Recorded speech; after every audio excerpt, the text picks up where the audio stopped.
రేవంత్ రెడ్డి పరిపాలన నెల రోజులు పూర్తయిపోయింది. అయితే ఇప్పటికీ కేటీఆర్ కూడా 420 హామీలు ఇచ్చారు, ఎప్పుడు నెరవేరుస్తారంటూ ప్రశ్నిస్తున్నారు. అందుకే 420 అంటున్నారు. దీంతో రెండు పార్టీల మధ్యలో బగ్గుమంటుందని చెప్పుకోవచ్చు. ఇక్కడ మోతీనగర్ అడ్డ మీద ఉన్నాం. ఇక్కడ కూలీలు కావచ్చు, ఇక్కడ ఉన్నటువంటి వాళ్ళని అడిగి తెలుసుకుందాం. ఎట్లుందన్న రేవంత్ రెడ్డి నెల రోజుల పరిపాలన చెప్పన్నా? నెల రోజుల పరిపాలన అంటే ఇప్పుడు కొత్తగా ఆయన ఇంకా అన్నీ అయితే మాట ఇచ్చిండు, చేస్తా అని మాట ఇచ్చిండు. ఇంకా మనం కూడా కొంచెం టైం ఇవ్వాలి కొంచెం. ఇప్పుడు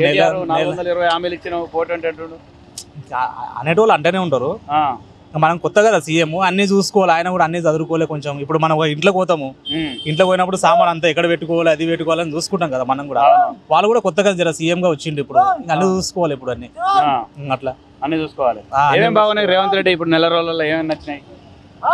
ఏమేమంటే ఇంకా కొంచెం లేడీస్కు ఇవన్నీ కొత్తవి రేషన్ కార్డులు చేపిస్తున్నాడు, ఇంకా పింఛన్ ఇస్తా అంటున్నాడు, ఇంకోటి రైతు బంధు మంచిగా ఎక్కువనే చేస్తా అంటున్నాడు. అన్ని మంచిగా చేస్తా అంటుండు. ఇప్పటికైతే మంచిగా ఉన్నాయి, అన్ని మంచిగా చేస్తా ఉంటాడు. ఆడలకు బస్సు ఫ్రీ చేయడం తోటి ఇప్పుడు ఆటో డ్రైవర్లకు ఇబ్బంది అవుతుందని వాళ్ళు మొత్తుకుంటారు. మరి ఇంకా బస్సు ఫ్రీ అంటే వాళ్ళకు కూడా పెట్టేది వరకు పెడతాడు, వాళ్ళకు కూడా ఇస్తా అని చెప్పిండు. నెలకు 1000 రూపాయలు వాళ్ళకు కూడా ఇస్తా అని చెప్పిండు.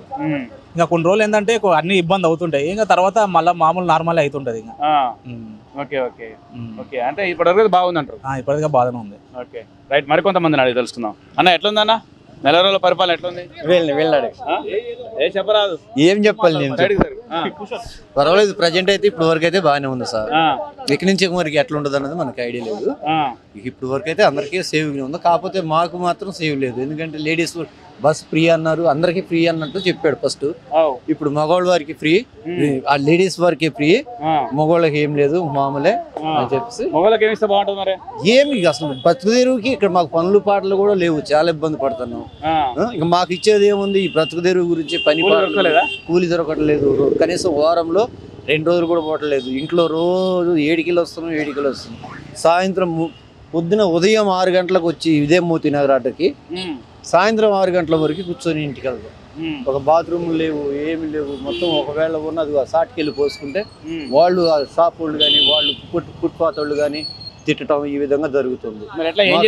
మాకు లేబర్కి ఒక బాత్రూమ్లను లేకపోతే ఇంకోటనో పని పథకంలో ఏదో ఒక లెక్కతో ఇప్పుడు ఈ మహిళా మండలి ఇవి అవి అన్ని ఒక పేర్లతో ఎట్లా ఇచ్చారో ఏదో ఒక పేరుతో మాకు కూడా ఏదన్నా మాకు బ్రతుకు తెరువుకి మగవాళ్ళకి మా లేబర్కి కొద్దిగా సేవ్ చేసే అవకాశం కల్పిస్తే మేము కొద్దిగా పని దొరికినా దొరకకపోయినా ఏదో మా బతుకు మేము బతకగలుగుతాం.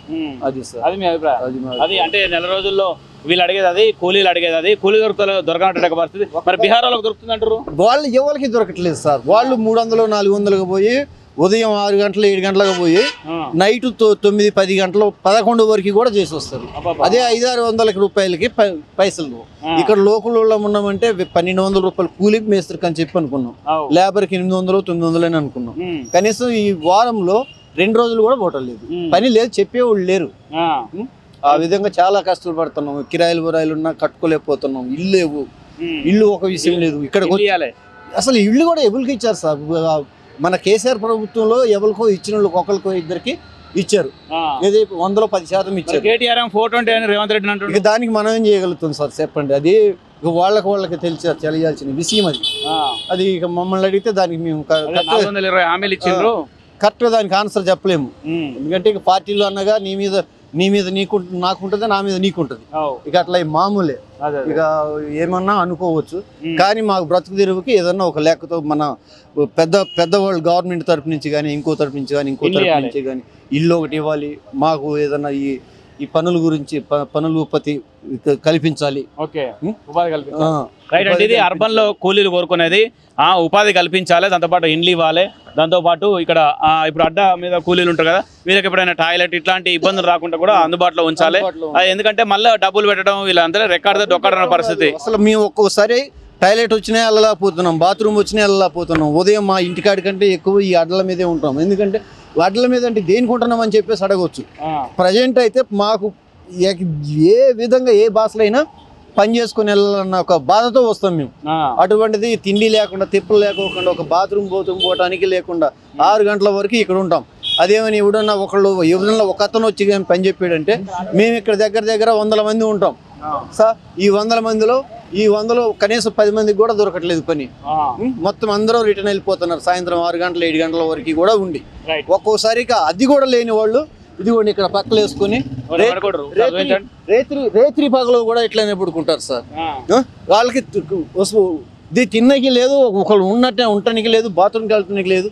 ఈ విధంగా కుక్కలు పడుకుంటున్నాం సార్ మేము. ఇక సార్ మేము ఏ విధంగా నీ సల్లు కొంతమంది చచ్చిపోయిన వాళ్ళు కూడా ఉన్నారు, కొంతమంది చనిపోయిన వాళ్ళు కూడా ఉన్నారు సార్. ఇక ఆ విధంగా ఏం చేయాలా అన్నది అర్థం కాక పిచ్చి పెట్టి మెంటలు ఎక్కిపోతుంది ఒక్కొక్కడికి. అట్ట మీదనే కదా సార్, ఎక్కడైనా మాకు వేరే ఛాయిస్ లేదనమాట. Okay right. అంటే ఇది పరిస్థితి. అడ్డ మీద ఉన్నట్టు మాకు కూలీలకు కొన్ని సౌకర్యాలు, కొంత బతుకుదెరువు కల్పించాలన్న అభిప్రాయం వ్యక్తం చేస్తున్నారు. కొద్దిగా కాదు సార్, చాలా హెల్పింగ్. ఇది కానీ చేస్తే మళ్ళీ ఎప్పటికీ కూడా మిమ్మల్ని మర్చిపోయే అవకాశం ఉండదు.